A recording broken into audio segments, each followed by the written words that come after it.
আচ্ছা, এই মুহূর্তে ডাক্তারবাবুরা সবসময় বলেন যে বিয়ের আগে ব্লাড গ্রুপের টেস্ট করা কিন্তু খুব জরুরি, বা কিছু ব্লাড টেস্ট আছে যেগুলো ডাক্তারবাবুরা করতে দেন বিয়ের আগে।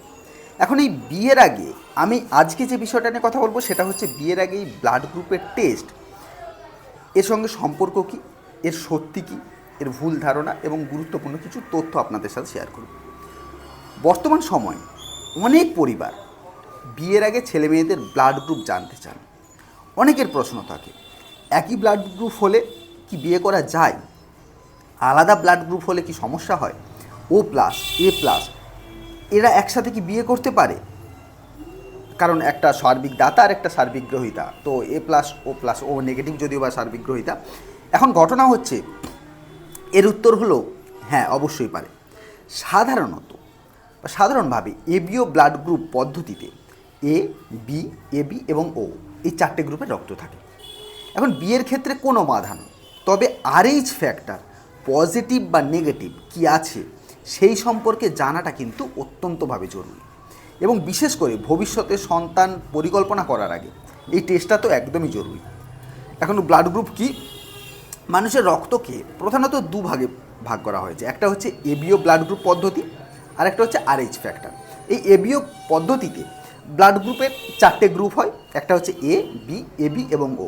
আর আরএইচ ফ্যাক্টর একটা আরএইচ পজিটিভ হয় আর আরেকটা আরএইচ নেগেটিভ হয়। এখন বিয়ের ক্ষেত্রে ব্লাড গ্রুপের গুরুত্ব কী? অনেকেই মনে করেন ব্লাড গ্রুপ একই যদি ব্লাড গ্রুপ হয় সেক্ষেত্রে সন্তান হবে না বা সমস্যা হবে। এটা কিন্তু একদমই ভুল ধারণা। একই ব্লাড গ্রুপে বিয়ে করা যায়, ভিন্ন ব্লাড গ্রুপেও বিয়ে করা যায়। ব্লাড গ্রুপের মিল বা অমিল দাম্পত্য জীবনের উপর কোনো প্রভাব ফেলবে না। তবে আরএইচ ফ্যাক্টরের একটা বিশেষ কিন্তু গুরুত্ব রয়েছে। এখন এই আরএইচ ইনকম্প্যাটিবিলিটি, এই জিনিসটা কি? স্ত্রীর ব্লাড গ্রুপ আরএইচ নেগেটিভ যদি হয় এবং স্বামীর ব্লাড গ্রুপ যদি আরএইচ পজিটিভ হয়, তাহলে গর্ভের শিশুর ব্লাড গ্রুপ আরএইচ পজিটিভ হতে পারে। এই অবস্থায় মায়ের শরীরে শিশুর রক্তকে বিদেশি হিসাবে, মানে একটা ফরেন মার্কেটে এসেছে এই রকম হিসাবে একটা অ্যান্টিবডি তৈরি করে নেয়। এর ফলে গর্ভবতী অবস্থাতেও শিশুর যে রক্তকণিকাগুলো আছে সেইগুলো ক্ষতিগ্রস্ত হওয়ার কিন্তু বেশ বড় একটা ঝুঁকি আছে। এখন এতে কী কী সমস্যা হতে পারে? ঠিক মতো যদি চিকিৎসা না হয় তাহলে শিশুর মধ্যে রক্তাল্পতা, জন্ডিস, গুরুতর ক্ষেত্রে গর্ভের শিশুর ক্ষেত্রে ক্ষতি হতে পারে। হয়তো ফার্স্ট সন্তানের আপনার এইটা হলো না, সেকেন্ড সন্তানের ক্ষেত্রে আরও বেশি কিন্তু এই প্রবলেমগুলো বাড়তে পারে। এখন কীভাবে প্রতিরোধ করা যাবে? যদি মা আরএইচ নেগেটিভ হন তাহলে চিকিৎসকের পরামর্শ অনুযায়ী নির্দিষ্ট সময় অ্যান্টি ডি ইনজেকশান বলে একটা এখন পাওয়া যায়, যেটা গর্ভাবস্থায় নিয়মিত পরীক্ষা এবং ফলো আপ করার মাধ্যমে আপনার চিকিৎসকের পরামর্শ নিয়ে এই ইনজেকশানটা আপনারা নিতে পারেন। এখন বিয়ের আগে কোন কোন পরীক্ষা করে রাখা ভালো? ব্লাড গ্রুপ পরীক্ষা, সিবিসি, থ্যালাসেমিয়া আছে কি না, HIV, hepatitis B, hepatitis C, VDRL test নিয়ে আমি আলাদা করে ভিডিও বানাবো।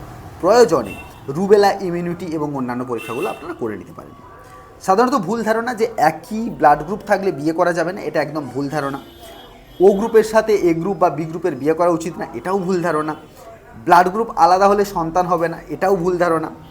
আরএইচ নেগেটিভ বা পজিটিভ এর উপরে বিশেষ নজরদারি, আরএইচ নেগেটিভ পজিটিভের ক্ষেত্রে এইটা একটা প্রবলেম হতে পারে।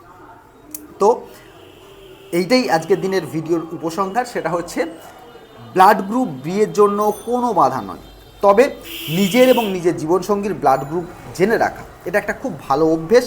আরএইচ ফ্যাক্টর সম্বন্ধে সচেতন হন। যদি এই ধরনের প্রবলেম আপনাদের হয় তাহলে অ্যান্টি ডি যে ইঞ্জেকশানটার কথা বললাম, অ্যান্টি ডি ইঞ্জেকশান, সেটা আপনারা ডাক্তারবাবুর সাথে কনসাল্ট করে আপনারা নিতে পারেন। তো এই হচ্ছে ব্যাপার। আর যদি আমার সাথে কনসাল্ট করতে হয় তাহলে উপর যে অ্যাপয়েন্টমেন্ট নাম্বারটা দেওয়া আছে সেই নাম্বারটাতে হোয়াটসঅ্যাপ বা কল করে আপনি অ্যাপয়েন্টমেন্ট বুক করতে পারেন। চলুন, থ্যাংক ইউ, বাই।